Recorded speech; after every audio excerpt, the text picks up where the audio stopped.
Hello, everybody. My name is Brandon Doty, and today in the Partners in Conversation, this is Grads for Talk. And today I would like to talk about the subject of e-learning during the coronavirus pandemic. And today I have a special guest with me right here. Would you like to introduce yourself? Hi, everybody. My name is Russ Marcinek. I'm the principal of Crown Point High School, where Brandon went to school. And would you like to tell them about your experience in Crown Point? How long have you been with Crown Point, and what have your other roles been? Sure. I've been in, this is my 26th year in education. I started my career as a teacher in the school city of Hammond at both at Gavitt High School and Morton High School. And then in 2008, I came to Crown Point High School as a teacher. I taught for 2 years. And then after that, I moved down into a role as an assistant principal. And then this is now currently my second year as building level principal. So I just started my career as a principal, but I have been an administrator now for 12 years. And this is our first time that we've actually had to interact. So does that mean that I was a good student in high school then? It means that you were an excellent student. You were never down in the assistant principal's office. So you were, never an issue here at CPHS, except in a good way. Well, thank you. I appreciate it. So before we get into some of the nitty-gritty economics behind this, I would like to talk about what is e-learning and kind of dispel some of the myths that surround it. So a lot of people, when they hear e-learning, they think strictly of distant learning, where you go online, you go to your Zoom meeting like we're having right now, you listen to a teacher, your professor lecture on for about an hour, and then you do the coursework online. I think that's just one component of what really e-learning is, and we can kind of separate e-learning into two distinct categories. You have that distance learning, which is becoming more popular because of coronavirus, and then you also have the hybrid method, which a lot of schools have already been implementing for some time, especially Crown Point High School and especially IU. A lot of the hybrid methods means that you go to class, you hear a professor lecture, and then you might go home and then do your homework online. That there in itself is e-learning, and you can definitely see the difference between the two. Do you say when you're talking to maybe parents or other members of faculty, they kind of don't understand the difference between the two, they just kind of group them all together, or they think that e-learning is only distance learning? Do you? To some degree, yeah. What we've done here at Crown Point this is about our about our 8th year where we've implemented blended learning. Mm-hmm. And so you would have been a part of that as a student, mm-hmm. where we became a one school where every student had a Chromebook dating back to approximately 2014, mm-hmm. where we started and rolled it out year by year, starting with freshmen, then we added a grade, and then all of a sudden, after a few years, every student in our school was issued a Chromebook. We used a learning management system, Buzz, and basically it just allows the teacher to have an online component or a computerized component as well as an in-person component to their teaching. So it's been a nice success for us throughout the course of our time using a blended learning format, in that there's built-in resources for students when they go home, whether that's additional tutoring information or whether it's just extra work or just things that students could practice on, articles, extra problems, so that they're embedded into the course agenda, so that students always have 24-hour access to that course and could supplement before they go back to school the next day, if they choose to, in addition to their homework. So we feel like our teachers have done an excellent job over the course of the last 7-8 years of building courses that are specific to Crown Point High School, that follow the Indiana state standards, but that allows students to have both an online component as well as an in-person component. Now, this is pre-COVID, okay? Mm-hmm. So this is something that we've been doing now for several years, which I believe, while we didn't do it perfectly last spring, we were much more prepared maybe than other schools might have been who didn't have this previous experience. So we call it blended learning at Crown Point High School, again, where there's a component of in-person learning, but then a computerized online using the learning management system that allows students to access the course 24 hours a day, 7 days a week. Now, in addition, Crown Point High School does offer truly online courses as well. We offer government, economics, health, U.S. history, as well as a few English classes. Now, those classes are the traditional online classes where there is no contact between the teacher and the student, other than the occasional Zoom meeting, or there's just connections through emails or message boards, similar to what a lot of adults take in the graduate level classes at many schools now, that you see the TV commercials about on the University of New Hampshire, the different online platforms that people use. Now, we've also implemented those courses approximately for about 8 to 10 years. Mm-hmm. And we built those, our faculty built those, and so they're unique to Crown Point High School. So we do offer both platforms of learning, whether we typically, the one we rely on most is the blended learning format that I spoke about. However, we do offer truly online courses that have limited contact between the teacher and the student. Mm-hmm. And thank you. I really appreciate that explanation because I hear it all the time, especially from like my parents or maybe older members of community where they don't understand truly that distinction. And as my time as a Crown Point High School student, I can say that my experience doing the blended classes and the blended learning was excellent. And it definitely transitioned extremely well when I did go and study in college. Well, I think that one of the couple important points for that, Brandon, is that, as you know, any type of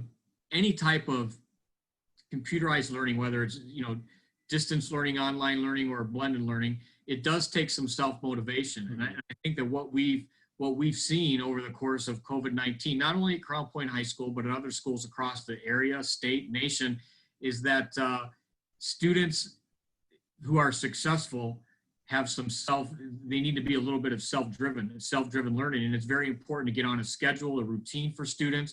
In other words, it's not the most productive to sleep till noon, stay up till 2 in the morning, sleep till noon, and then try to get on that schedule. We've encouraged students to, while okay, maybe a little different if you're staying home and you might not start your day at 7:35, you need to get on that schedule. You need to start engaging in the morning and getting to bed at night, creating the same positive habits that you would have if you're in the building. So it's been a unique experience, I think, for all schools going through the COVID process, because we've learned a lot about student behaviors, student engagement, and what is the best way to reach students if they are truly at home and not coming into the school building. Mm-hmm. And just to kind of piggyback off that idea is that I think that preparation, that scheduling, that definitely does prepare students if they are interested in going to college or going to study at a university, in that same exact mindset that there is a lot of freedom and there is a lot of responsibility that comes with that. And so they need to utilize their time the best to maximize their efficiency.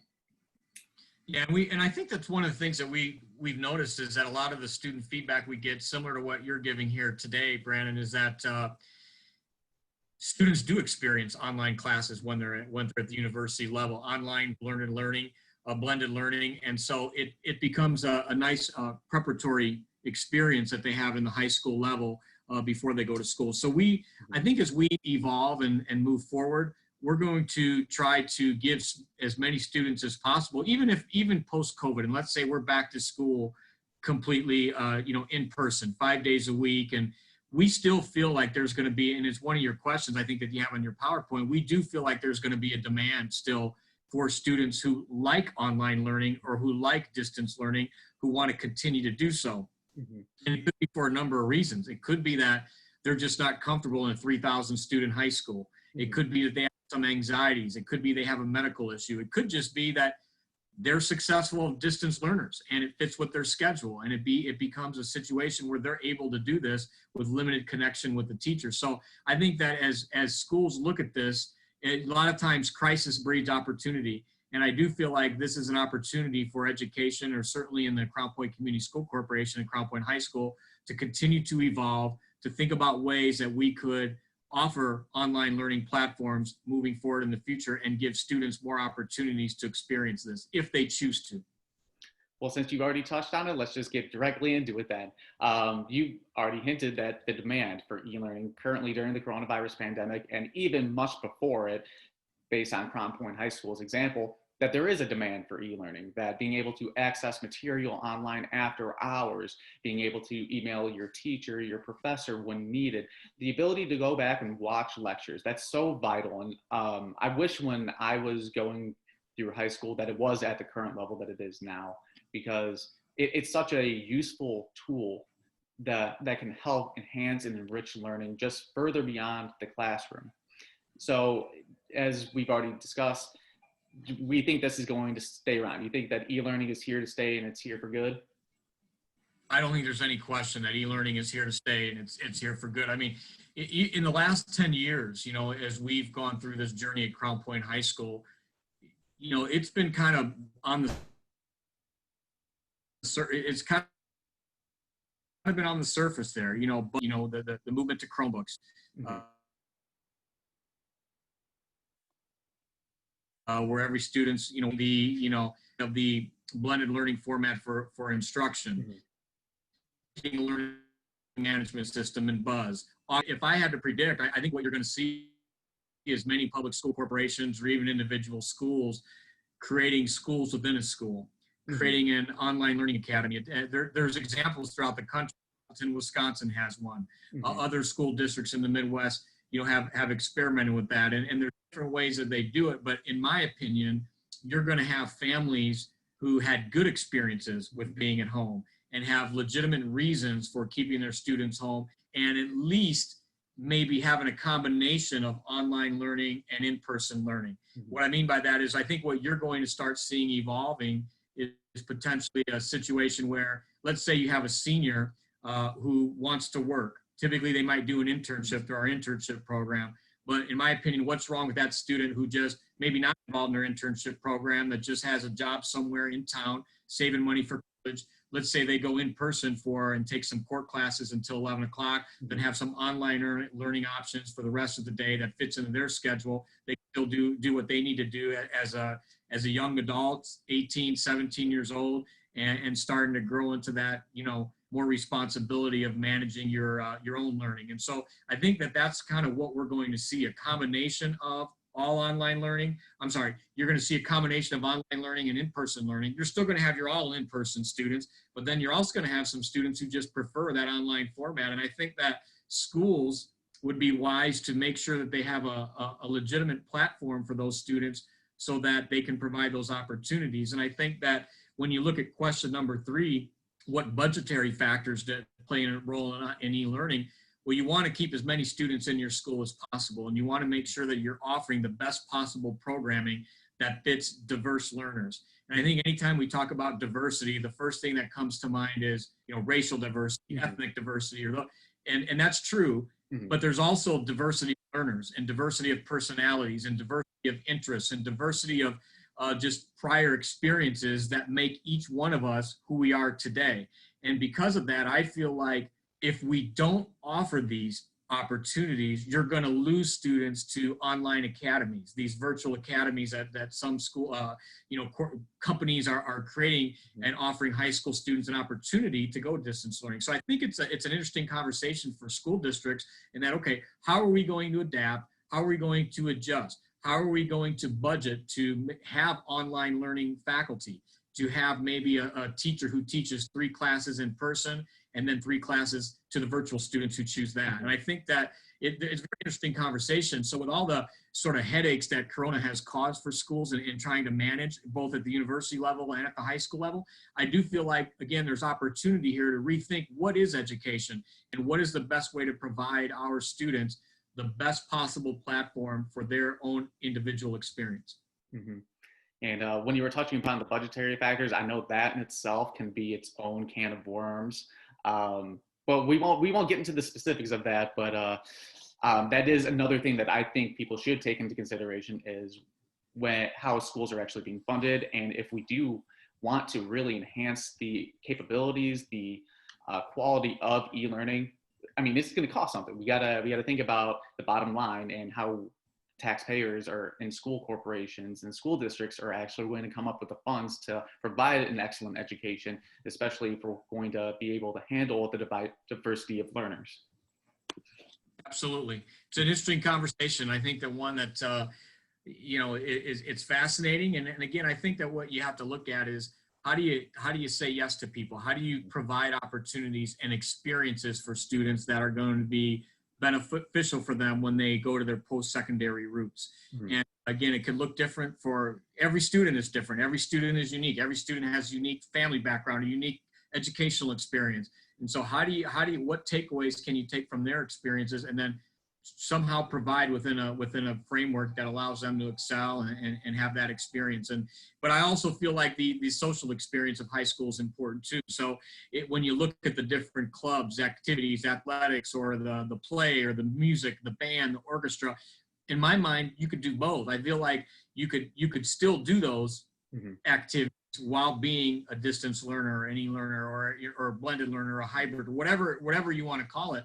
Those are all parts of the high school and the adolescent experience, and I think that we want to make sure we're protecting in all this. Yeah, and I agree. And especially once the coronavirus pandemic has passed, a lot of the safety issues that a lot of people might have concerns with regards of distance learning coming back into schools and things like that, those issues are going to be mitigated. But I think that that is an excellent point, that we still need to consider the mental health, the social aspect of these students, because at the end of the day, you know, the way that a 14, 15, 16, 17-year-old interacts with each other is going to have a profound effect upon their social development and their mental development.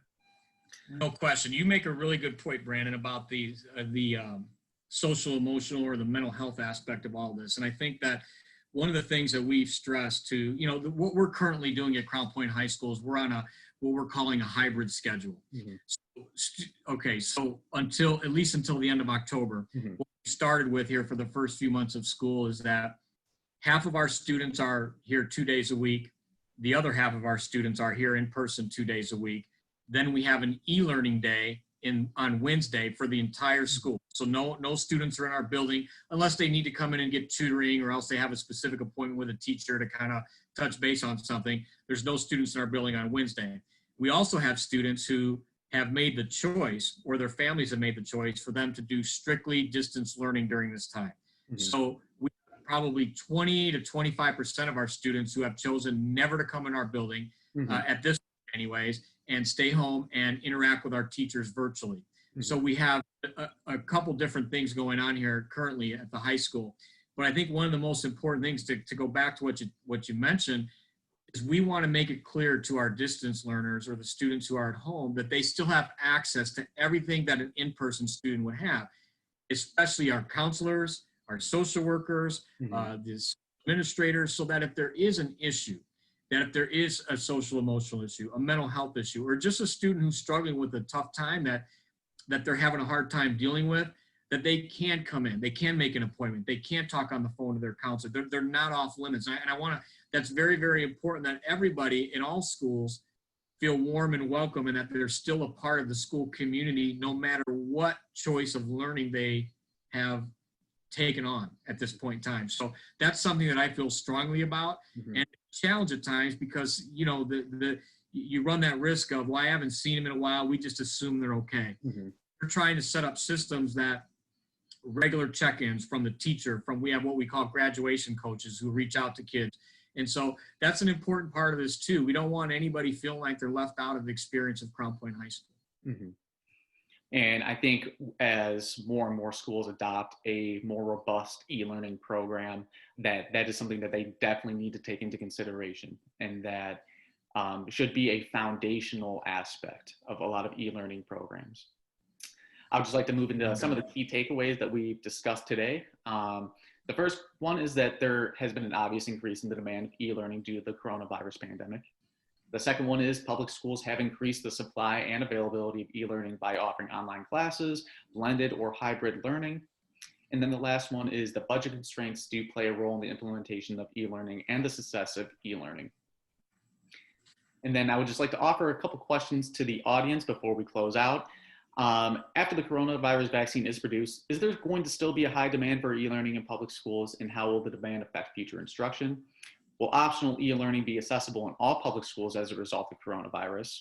And then finally, what aspects of e-learning could be improved upon by an increase in the school's budget? Could there be a better online environment, infrastructure, more teaching aids to assist with online components? Those are all questions I'd like the audience to think about. And I would like to close out by thanking you for joining us today.